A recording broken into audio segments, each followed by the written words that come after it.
अस्सलामु अलैकुम वरहमतुल्लाहि वबरकातुहू। एक बड़ा मुश्किल मसला है जो कभी कभी सामने आ जाता है और इस मसले के बारे में जो है ना कोई सही राय भी हमें नहीं मिलती है, कोई सही मसला बताता भी नहीं है, सही ऑप्शन भी हमारे सामने नहीं होते। तो फिर क्या होता है कि जैसे लोग बोल रहे होते हैं वैसे हम लोग कर लेते हैं। वो मसला क्या है? आज ही एक साहब आए और कहने लगे, मुफ्ती साहब, एक बच्ची की शादी हुई थी, शादी के 1 साल के बाद वो लड़का जो है कहीं फ़रार हो गया। 5 साल हो गए, अब तक उस लड़के का कुछ पता नहीं चला। तो अब इस लड़की को क्या करना चाहिए? ज़ाहिर है ये अपने घर तो नहीं बैठ सकती, 5 साल हो गए बैठे बैठे इसको अपने मायके में। तो अब लोग ये कह रहे हैं कि भाई इसकी दूसरी जगह शादी कर दो। तो क्या दूसरी जगह शादी करना चाहिए या नहीं करना चाहिए? घर तो नहीं बिठा सकते। मेरे पास वो आज ही आए थे, तो मैंने उनको सही मसला बताया। जब उन्होंने सही मसला उनको पता चला तो कहने लगे, बताइए, लोग तो दुनिया भर की बातें कर रहे थे, सही बात आज पता चली है। फिर एक वाक़या और अभी कुछ दिन पहले पेश आया था। उसमें यह था कि शादी हुई, लड़की जो है ना रुखसती होने के बाद अपनी ससुराल पहुंच गई। लड़का जैसे ही रुखसती हुई, रुखसती के बाद लड़की अपनी ससुराल पहुंच गई, तो लड़का शादी की पहली रात में ही दूसरी लड़की के साथ कहीं फ़रार हो गया। तो वो मालूम कर रहे थे अब इस लड़की का क्या करना चाहिए, और उस लड़के का महीनों गुजर गए, अब तक कुछ पता नहीं है। इसी तरह से एक मैं निकाह पढ़ाने गया था, तो एक मिलने वाले थे, उन्होंने मुझे निकाह पढ़ाने के लिए बुलाया। तो जब मैं गया तो मेरी एक आम आदत है कि भाई जब निकाह हो रहा होता है और मुझे लगता है कुछ सस्पिशियस चल रहा है, कुछ गलत सलत महसूस हो रहा है मुझे, तो मैं पता करता हूँ, तहकीक करता हूँ।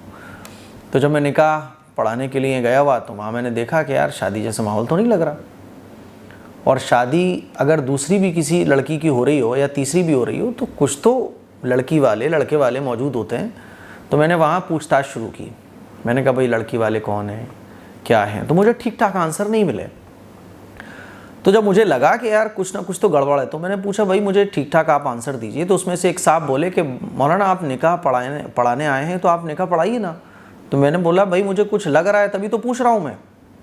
तो जो मुझे लेकर गए थे मैंने उनसे पूछा, तो उन्होंने मुझे बताया कि ये असल में खातून है जो पड़ोस में रहती है और इसके शौहर को 8 साल हो गए, जिसका उसके शौहर का 8 साल से कुछ अता पता नहीं है। तो हमने जो है ना इसका अफेयर चलने लगा एक लड़के से, तो उसके साथ हम इसकी शादी कराने जा रहे हैं। तो मैंने वहीं रजिस्टर बंद कर दिया। मैंने कहा, भाई अल्लाह अकबर, मुझसे ये गुनाह कराने जा रहा हो? तो जब इसके शौहर का अता पता नहीं है तो आपको लीगल प्रोसेस जो शरीयत ने हमें बताया है, जो शरीयत की नज़र में लीगल है, उसको आप फॉलो करते, फिर एक डिवोर्स इसको दी जाती, फिर ये इद्दत करती, उसके बाद निकाह का मामला आगे बढ़ता। आपने तो डायरेक्ट जो है खुद ही सोचा और लड़के के साथ इसके निकाह पढ़ाने के लिए मुझे बुला लिया। मैंने कहा, माज़रत चाहता हूँ मैं। अपना रजिस्टर मैंने उठाया और वहाँ से चल निकला। वो लोग परेशान, ये मौलाना कैसे? मैंने कहा, भाई साहब मुझे बिल्कुल पसंद नहीं है, ये गलत सलत चीज़ें, बिल्कुल बुलाओ आप किसी और को। मैंने कहा, ये निकाह जायज़ ही नहीं है। अब वहाँ बड़ी हड़बड़ सी मुझे गई। लोग कहने लगे, यार ये मौलाना कैसे हैं यार, ये तो सुन ही नहीं रहे। कोई कहने लगा कि हम 5,000 देंगे, 10,000 देंगे, आप निकाह पढ़ाओ। छोड़ छाड़ के मैं वापस चला आया। अब इस मसले का आप सही हल समझो। देखिए, आपकी लड़की को, आपकी बेटी को, आपकी बच्ची को शौहर छोड़ के भाग गया है ना, शौहर का कुछ अता पता नहीं है, या मान लीजिए शौहर लटका के रखा हुआ है, डिवोर्स नहीं दे रहा है। ऐसे भी बहुत सारे वाक़या सुनने को मिलते हैं कि शौहर जो है ना वो लटका के रखा हुआ है बस, कि मुझे डिवोर्स देनी नहीं है ताकि ये लटकी रहे। तो अब आपको क्या करना है? देखिए, आप अपने शहर मुफ्ती साहब के पास जाइए, आप अपने शहर काजी के पास जाइए, या शरई पंचायत आपके इलाके में वहाँ जाइए। ठीक है, आप गाँव में रहते हैं, शहर में रहते हैं, आप पूछ लीजिए, भाई हमारे ज़िले की शरई पंचायत कहाँ है, शरई अदालत कह लें, शरई पंचायत कह लें। अगर ये आपको ना मिले तो बहुत आसान है, आप शहर काजी के पास चले जाएं अपने, या शहर मुफ्ती साहब के पास चले जाएं और उनके सामने ये मसला रखें। तो वो क्या करेंगे कि वो आपकी पूरी बात को सुनेंगे और लड़के वालों को बुलाएंगे, लड़के वालों की पूरी बात को सुनेंगे। दोनों की बातों को सुनने के बाद फिर वो जो लड़का गायब है उसकी तरफ से वकील बनकर जो है वो लड़की को डिवोर्स दे देंगे। डिवोर्स होने के बाद लड़की इद्दत करेगी, इद्दत मुकम्मल होने के बाद फिर वो फ्री है, आज़ाद है, जहाँ चाहे वहाँ वो निकाह कर सकती है। ठीक है, ये है बिल्कुल सही तरीक़ा। शहर मुफ्ती साहब के पास, आप गांव में रहते हैं तो अपने ज़िले के, भाई कोई ज़िला तो होगा ना आपका, लोग परेशान हो जाते हैं। कहीं नहीं जाना आपको, शहर मुफ्ती साहब के पास चले जाओ या शहर काजी के पास चले जाओ, बस शहर मुफ्ती साहब के पास जाकर अपनी बात बताओ, शहर काजी साहब के पास जाकर अपनी बात बताओ, कैसे हमारी बच्ची है 5 साल हो गए शौहर के गए हुए, अब तक उसका कुछ अता पता नहीं है, हम अपनी बच्ची को कब तक बिठा लें, हम चाहते हैं कि इसका निकाह दूसरी जगह कर दिया जाए, उसके लिए हमें क्या करना है।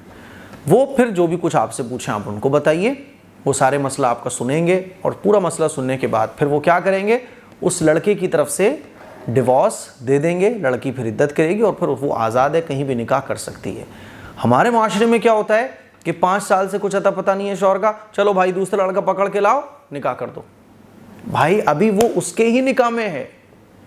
शौहर अगर बीवी से 10 क्या 20 साल भी दूर रहे, है ना, तो निकाह में है वो, अभी निकाह ख़त्म नहीं हो गया। और जब इसका निकाह इसके साथ ख़त्म नहीं हुआ, शौहर के भाग जाने से या शौहर के गुम हो जाने से निकाह तो रहता है ना। अब आपका इसका निकाह उसी आदमी के साथ बाकी है, आपने उठा के दूसरे आदमी के साथ निकाह कर दिया, तो वो दूसरा निकाह हुआ ही नहीं, क्योंकि पहला निकाह भी बाकी है। इसीलिए बड़ा ख्याल रखने की ज़रूरत है, खुद ज़्यादा फंटर नहीं बनना, खुद ज़्यादा इल्म वाले नहीं बनना। अब मेरे पास जो भाई साहब आज ही आए थे इशा की नमाज़ के बाद, कहने लगे बताइए वो लड़की का शौहर 5 साल से गायब हो गया, लोग कह रहे हैं करा दो यार, ऐसे कब तक बैठी रहेगी वो, और कराने की प्लानिंग चल रही है। अब सही मसला पता चला, अब वो क्या करेंगे, शहर मुफ्ती साहब के पास जाएंगे, वहाँ अपना मसला उनके सामने रखेंगे, शहर मुफ्ती साहब जो अहले इल्म हज़रात हैं उनके सामने अपनी बात को रखेंगे और फिर एक फ़ैसला उलमा इकराम की मौजूदगी में उनको दे दिया जाएगा।